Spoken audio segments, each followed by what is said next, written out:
तो पत्नी ने कहा मुझे बिटिया चाहिए, स्वाहा की जगह में बसकार का प्रयोग कर दिया। बेटा नहीं बिटिया हो गई। महाराज ने कहा मुझे तो बेटा चाहिए था। कहा पत्नी की इच्छा से हुआ है, अब बेटा चाहिए। गुरुदेव वशिष्ठ ने कृपा करके अपने तपोबल के प्रभाव से उस बिटिया को बेटा बना दिया। पहले नाम था इला, उसके बाद जब बेटा हो गया तब सुद्दुम्न हुआ।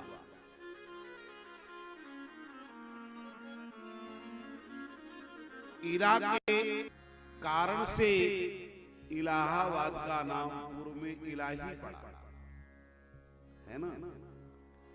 फिर उसमें मुसलमानों ने बाद लगा दिया है ना, और बाद लगा दिया तो प्रतिवाद हो गया, और योगी जी ने कहा ना बाद होगा ना प्रतिवाद होगा, अब प्रयाग होगा। तो सीधे सीधे प्रयागराज ही ये आज का नहीं, पौराणिक वैदिक काल का नाम है। तो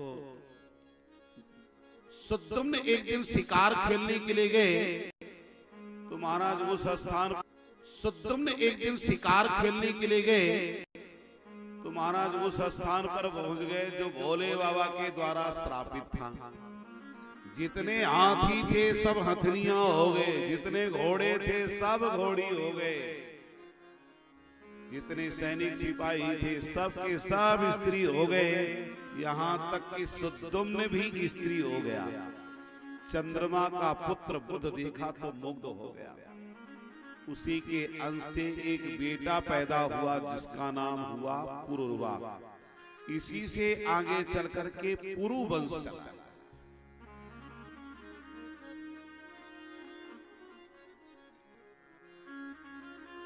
सुद्दुम्न को याद आई अपने गुरुदेव की, तो गुरुदेव के पास पहुंचा। गुरुदेव ने भोले बाबा से प्रार्थना किया, तो भोले बाबा ने कहा महाराज पूरा पूरा तो नहीं हो सकता है, 1 महीने पुरुष रहेगा और 1 महीने नारी रहेगा। प्रजा बड़ी दुखी रही। आगे चल करके इसी वंश में महाराज सार्याती हुए हैं। महाराज नभग हुए, नभग के नाभाग हुए, और नाभाग के महाभाग अम्बरीश हुए। अम्बरीश जी का परम पावन चरित्र श्री शुकाचार्य भगवान गाते हैं। अम्बरीश जी की भक्ति बड़ी दिव्य थी। अम्बरीश जी की दिनचर्या कैसी थी, प्रातः काल से सायंकाल तक, इसका वर्णन विस्तार पूर्वक हमारे श्री शुकाचार्य भगवान ने किया। सबई मना कृष्ण पदार बिंदयो पचांसी वैकुंठ गुणानुवर्णने करौ हरेर मंदिर मार्जना दिशु श्रुतिम चकारा चुस्सत कथोदये घ्राणं च तत्पाद सरोज सौरभे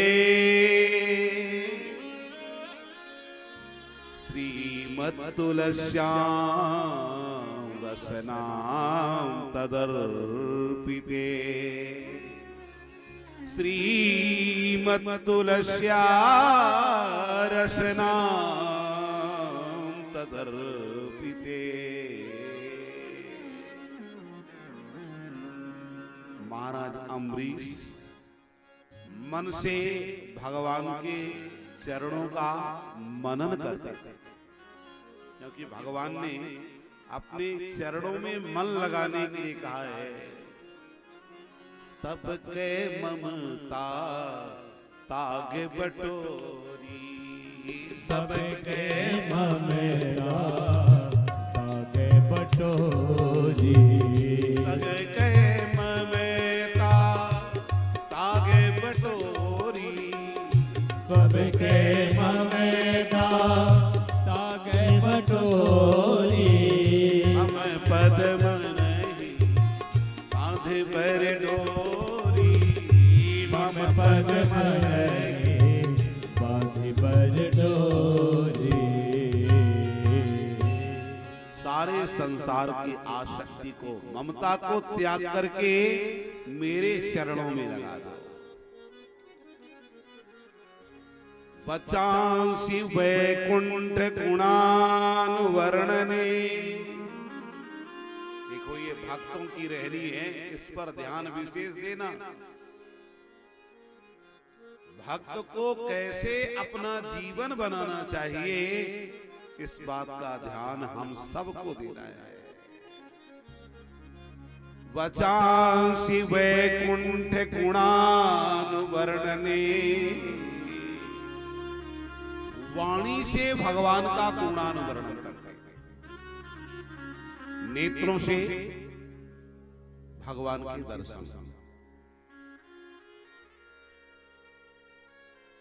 पैरों से भगवान के क्षेत्र की प्रदक्षिणा, नासिका से भगवान के चरणों में चढ़ी हुई श्रीमती तुलसी जी की सुगंधी लेते थे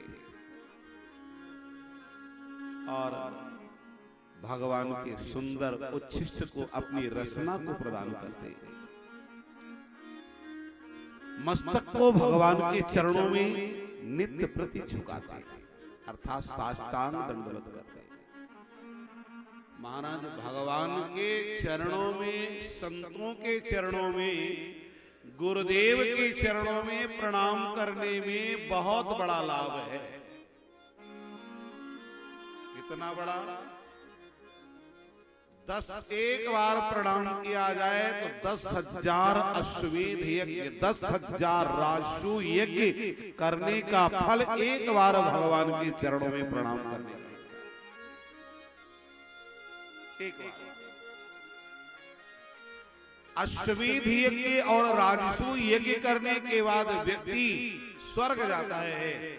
स्वर्ग में पुण्य जब क्षीण होते हैं फिर से पृथ्वी पर आता है, पर जो भगवान के चरणों में प्रणाम कर लेता है उसे फिर कभी नरक में नहीं जाना पड़ता है, वो सीधे भगवान के धाम को जाता है जहां से उसका पतन नहीं होता है। ये अद्भुत प्रणाम की महिमा है। एकादशी का व्रत देखो, बहुत सारे लोग एकादशी का उद्यापन भी करते हैं। एकादशी व्रत की उद्यापन की आवश्यकता नहीं है। कर रहे हैं तो अगर कर भी लेवे तो भी एकादशी का त्याग नहीं करना चाहिए। अंतिम समय तक एकादशी का त्याग नहीं करे। 5 वर्ष के बालक से लेकर के और वृद्ध तक एकादशी रहने के लिए नियम बताया गया है। हमारे संतों के द्वारा कहा जाता है, आचार्यों के मुख से, कि जो एकादशी के दिन अन्न पाता है उसे मांस भक्षण करने का दोष लगता है। इसलिए एकादशी के दिन अन्न भक्षण नहीं करना चाहिए। एकादशी के दिन फलाहार लेना चाहिए। एक बार लेवे नहीं रह पा रहे तो 2 बार लेवे, पर फलाहार का ही सेवन करें। और ये कहने की बात है कि फलाहार में नहीं रहा जाता है, फलाहार में शरीर नहीं चलता है। देखो अपने राम जी रोज फलाहार ही करते हैं और 4 घंटे कथा भी कहते हैं, 500-600 किलोमीटर की यात्रा भी कर लेते हैं।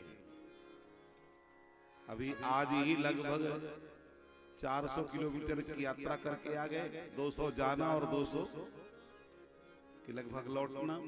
यहां से अयोध्या कितना होगा?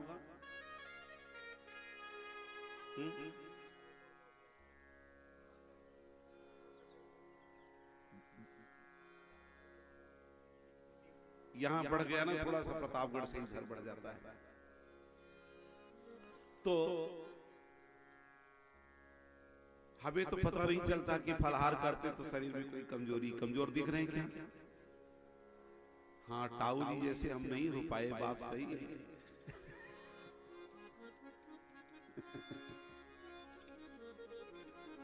श्री सीताराम जी महाराज की जय हो। तो एकादशी का व्रत करना चाहिए।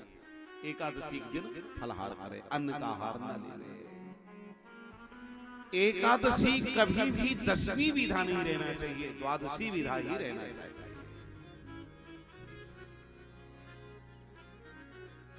श्री महाराज अम्बरीश जी ने एकादशी का व्रत मथुरापुरी में निर्जला किया।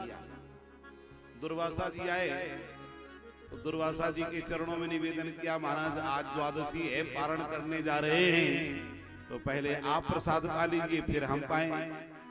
हम यमुना स्नान करके आएंगे तब पाएंगे। यमुना स्नान करने गए तो लौटे नहीं, इधर द्वादशी से त्रयोदशी लगने वाली। अब क्या करें?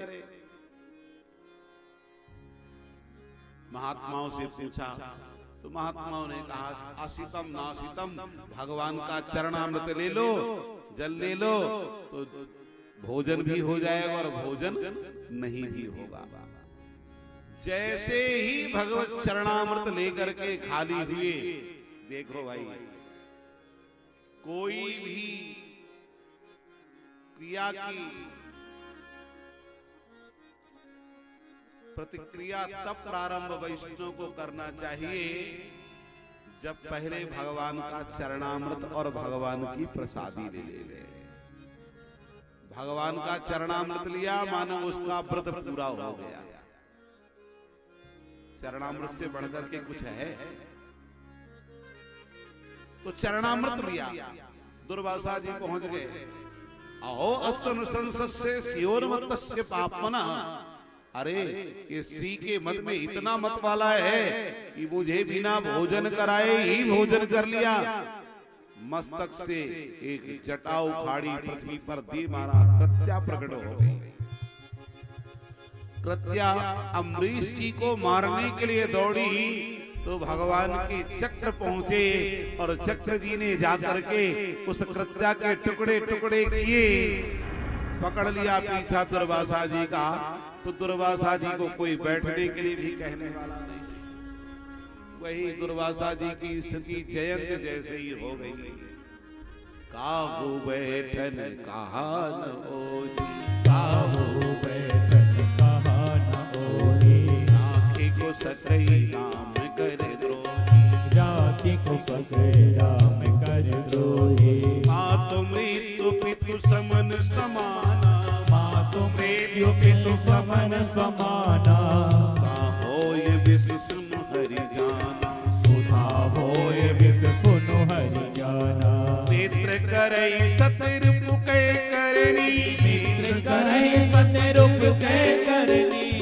कह विबुध नदी बह तरणी, कह विबुध नदी बह तरणी। सब जगता ही अनल देता था, सब जगता ही अनल देता था। श्री रघुवीर विमुख सुन भ्राता, श्री रघुवीर विमुख सुन भ्राता। भगवान के द्रोही की रक्षा कही नहीं। शंकर जी के पास पहुंचे तो शंकर जी ने कहा सुनो मेरा त्रिशूल काल बनेगा। ब्रह्मा जी ने कहा मेरा ब्रह्मदंड तुम्हें मारेगा। भगवान विष्णु के पास पहुंचे। भगवान ने कहा आजकल मैं आधीन चल रहा हूं। सरकार किसके अधीन है? सारी दुनिया तो आपके अधीन है। कहा जो मेरे भक्त है अपने भक्ति के प्रभाव से वो मुझे अपने अधीन कर लेते हैं। और सुनो दुर्वासा जी, मैं भक्तों का हृदय हूं और भक्त मेरे हृदय हैं। भक्त मेरे अतिरिक्त नहीं जानते हैं और मैं अपने भक्तों के अतिरिक्त नहीं जानता। अहम भक्त पराधीनो है स्वतंत्र इव द्विजा। साधुभिर्ग्रस्त हृदयोर्भक्तैर्भक्त जनप्रिया साधवो हृदयं मह्यं साधूनां हृदयं त्वहं मदन्यते न जानन्ति नाहं तेभ्यो मनागपि। अगर तुम्हें अपनी रक्षा चाहिए है तो जाओ नाभाग ने अम्बरीश जी की शरण में। अम्बरीश जी के पास पहुंचे तो अम्बरीश जी 1 वर्ष से 1 पैर से लगातार खड़े। मेरे कारण से एक भक्त का, एक संत का जीवन दुखी हुआ है। जब तक उनका कष्ट दूर नहीं होगा तब तक हम ऐसे ही खड़े रहेंगे। दुर्वासा जी को देखते ही चरणों में प्रणाम किया और चक्र भगवान से प्रार्थना करी, आप कृपा करके अपने दिव्य तेज को शांत कर लीजिए। द्विजो भवत विज्वरः, ये ब्राह्मण देवता विज्वर हो जाए, रोग से मुक्त हो जाए। चक्र भगवान ने कृपा किया। दुर्वासा जी ने कहा, आज मैंने भगवान के भक्तों की महिमा को जाना है। अपने अपराधी पर भी भगवान के भक्त कृपा कर देते हैं। अरे भैया, तभी तो उनका नाम होता है, तभी तो उनके ठाकुर। अगर उनके अंदर भी द्वेषता बनी रहे तो ठाकुर जी प्रसन्न होंगे क्या उनसे? इसलिए संतों को अजात शत्रु कहा है, भक्तों को अजात शत्रु कहकर के पुकारा है।